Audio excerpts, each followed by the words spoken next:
Hello and welcome to EM360 Live, a monthly live Q&A where we pick the brains of some of the most influential people shaking up the enterprise tech space.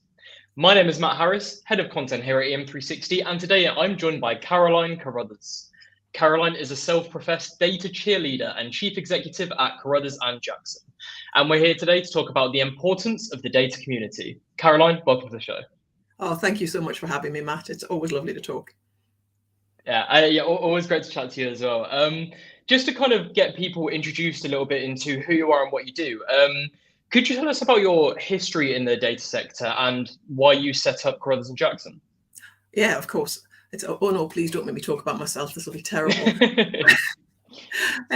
So my history actually come from a tech background. So before I really got into data in a big way, I was a CIO and a CTO. So I come at this very much from the technology space.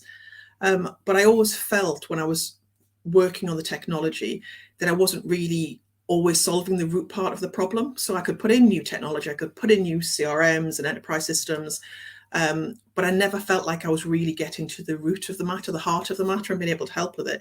And a lot of the time for me, that came back to data, which is where actually my interest came back, started from.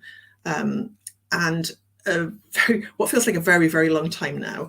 I was working as a director for an organization and kept going on. I was a CIO at the time, kept going on about how we needed one of these newfangled CDOs that everybody was talking about, because I felt like I needed a counterpart to really help solve some of these problems.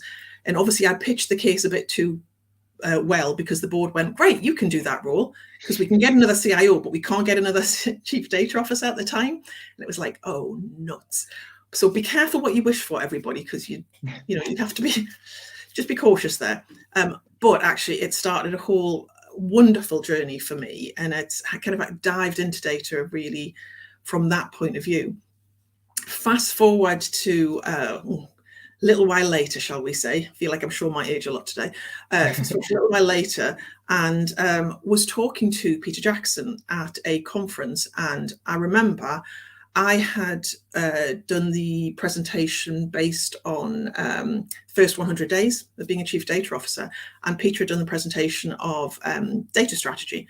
And we both really liked it. It was the first time we'd actually spoken to each other, but we kind of had noticed each other on the circuit because there wasn't a lot of us at the time in the chief data officer space. And I blame Peter entirely for what happened next, because he had the great idea of, oh, you know what, should we write a book? And I went, yeah, great. And I thought it was one of those conversations that you have at a conference that everybody has, and you all become best mates, and then you probably don't speak again till the next conference. And it all just snowballed from there, because neither of us could get this idea of writing this book out of our head.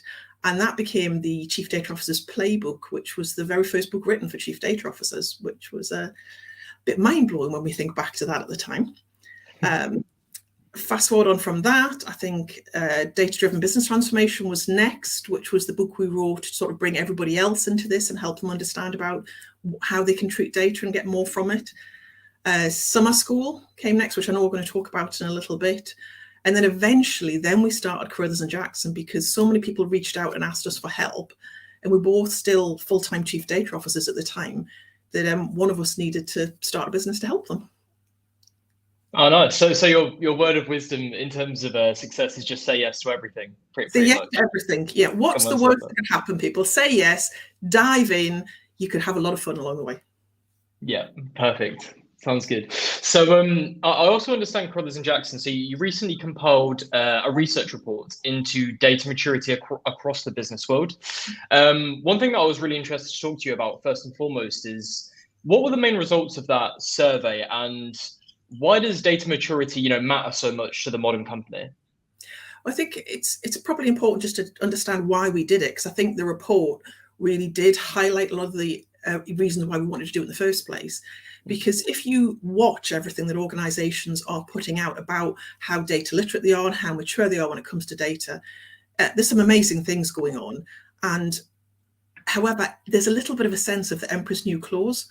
And because we deal with a lot of organizations sort of behind the surface, so we see the full swan dance, the sort of nice serene on the surface, and they're paddling as hard as they can go underneath. And we kept having more and more conversations with people in organizations who were going, well, everybody else is getting this. Why is it just us? And we wanted to do the DMI basically so we could kind of go, look, everybody, we just need to calm down a little bit. It's not that everybody else is perfect and it's only you.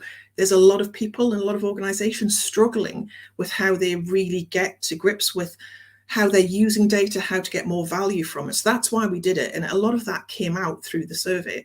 So we had about 200 data leaders from around the world help us with this.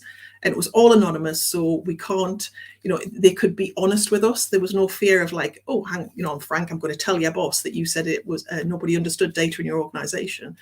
And we could present the truth back to hopefully give everybody a little bit of confidence that they're not the only ones in this boat. And the kind of things that came out for us that were really interesting, but it's nice to have some data to be able to present back to people, was around how people weren't focusing enough on the data strategy and how that wasn't being linked to the business strategy. And a lot of the things that we talk about in Carruthers and Jackson are about how you have to use the data for good. If it has to underpin the organization, it has to work with it. Please don't create data on a silo over here and not use it.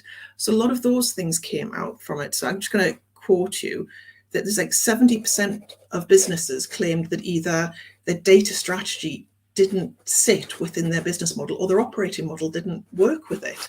And those actually is pretty stark figures, because for a start, I'm a big advocate of having a data strategy, because I think you need to know why you're using your data and what you're using it for. But if it's not underpinning your business, then why have you put all that effort in? And I'd rather go on a slower journey, but the right journey, than find out you're heading in the wrong direction. And the other thing that I thought was really interesting was about 40% of organizations couldn't say that their governance was underpinning what they were trying to do with data. So, when it came to things like data governance, it wasn't really making a tangible difference. And then you get into that whole discussion about the garbage in, garbage out model. You can have the world's best AI and data science teams and doing some fantastic stuff, but if you're feeding them garbage, you are seriously undermining their ability to do anything with it.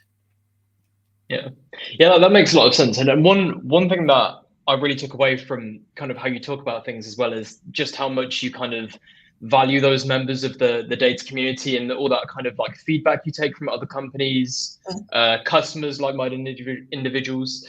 Can you talk a little bit about the importance of the data community and why it's so important to drive data forward? Forums like Big Data London are obviously great. I think that's where we met for the first time and talked about Northampton and that kind of stuff. But how is it, really important for businesses to kind of operate within as well?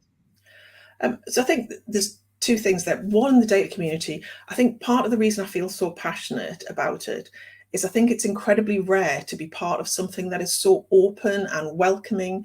And everybody that I've spoken to that works in data has been incredibly welcoming to me. There's only one other time in my career that I can honestly hand on heart say I felt like I was part of something that was so unique. And it was a long, long time ago when I was part of creating one of the first agile methods, which we then called dynamic systems, data-driven, DSDM, for anybody who's out there thinking what I'm talking about. That's when we actually believed we were calling it rapid application development, and it became agile. And it was when you're trying to fix a problem that's bigger than just the immediate one in front of your face, it draws people together. And I think in data, we know that we haven't got this quite right yet. Nobody genuinely, I don't think any organization around the world can hand on heart go, we get everything to do with our data absolutely 100% perfect, because there's constantly more data being added. There's constantly more we can do about it. So it is changing, I think, almost faster than we can keep that handle on it at the time. So being part of a community that's trying to solve some of the bigger problems is where I think the data community really comes into their own. They're welcoming, they're friendly, they're diverse. I was at a dinner 2 weeks ago where there was as many females as there was males, and trust me, that is something that you kind of sort of subconsciously notice in your head. So for me, I think it's something really special to be part of. And one of the reasons that I talk about the community so much and want to give back to the community so much, and things like summer school as part of my give back, is because of the support that I've had. The Chief Data Officer's playbook wouldn't have been successful if the community hadn't got behind us, if they hadn't bought it, if they hadn't shared their stories, if they hadn't spent time with me and, given us feedback on it and helped us make us better. And I think it's an incredibly valuable thing and something I would never take for granted. And when it comes to organizations, I think part of the reason, again, the community is so important is because we do share. And, at Carruthers and Jackson, we talk to people right around the world, and our community spans right around the world. So we know that we're connecting people from, say, a bank in Africa with something that's happening in America. Or we know that actually there's things happening with charities in the UK that can expand out to other parts of Europe and other places as well. So we're all learning from each other. And I think that's why organizations should encourage their people to be part of the community, because they're getting much more value than the immediate problem solving.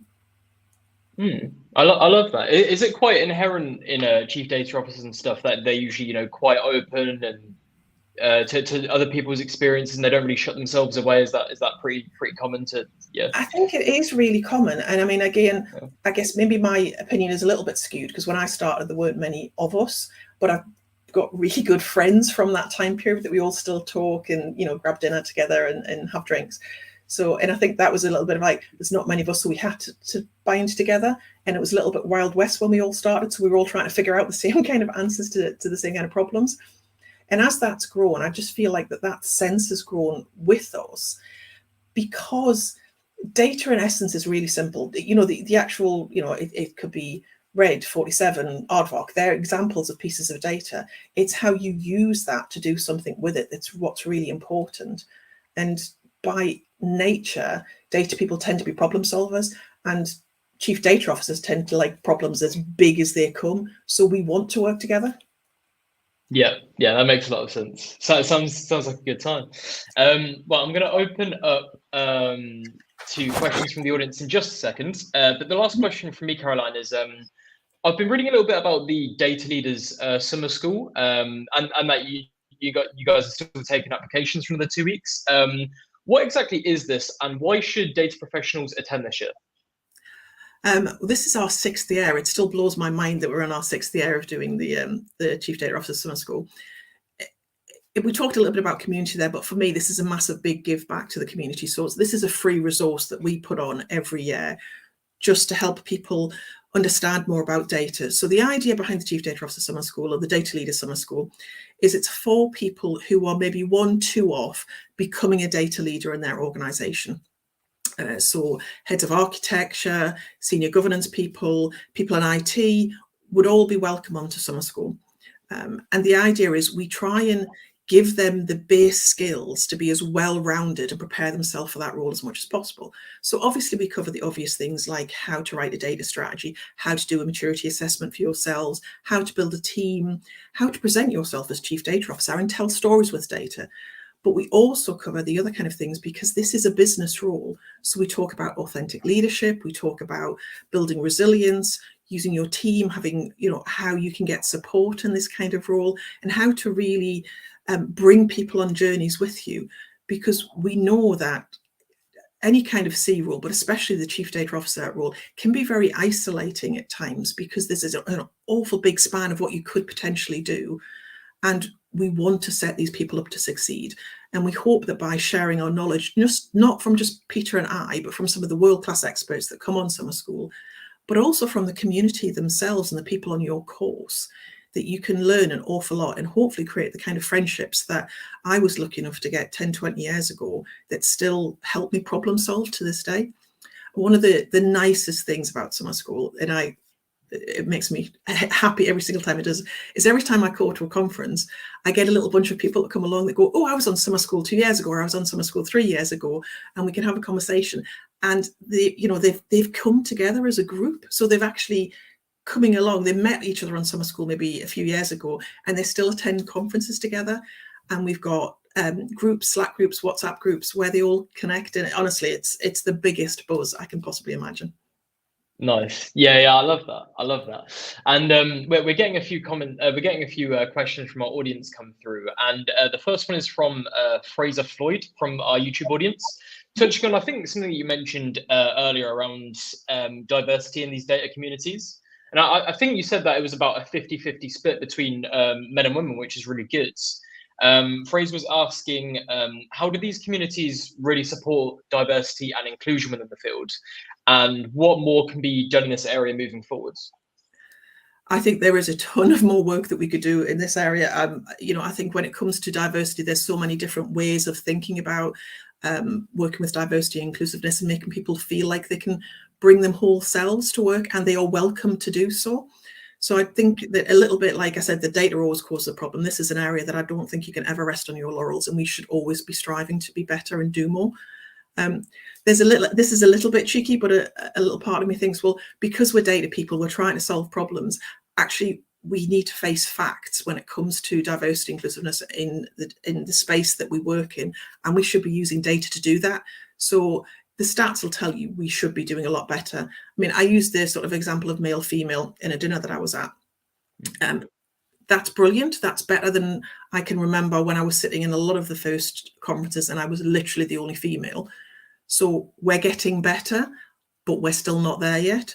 And I think it's about using the data, being honest about the situations that we're finding ourselves in, and sharing where we have been able to solve problems in the past and encouraging as much as we can. For my own self, I am a real advocate for actually trying to tackle some of these problems earlier on. So I go into schools, I talk to students about encouraging them that this is a fantastic place to work and be in, and the different types and myriad of roles that can sit in the data space that hopefully they'll all find exciting. Yeah, nice one. And just to kind of add on to that, Jesse Bird on YouTube as well asks, are there any particular challenges facing the data community right now?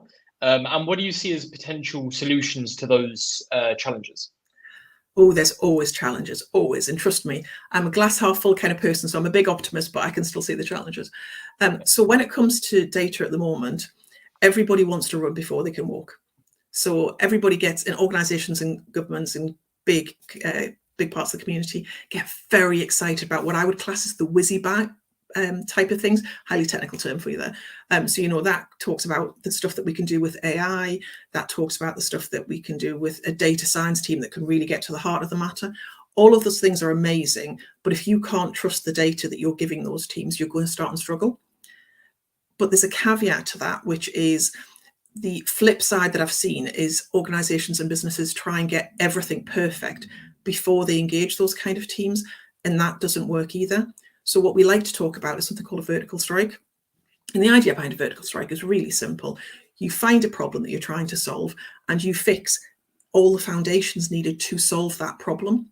So you fix the governance, the literacy, the maturity to be able to use that data properly and really work with it and do something valuable with it on the side. And then hopefully you solve the next problem and the next problem.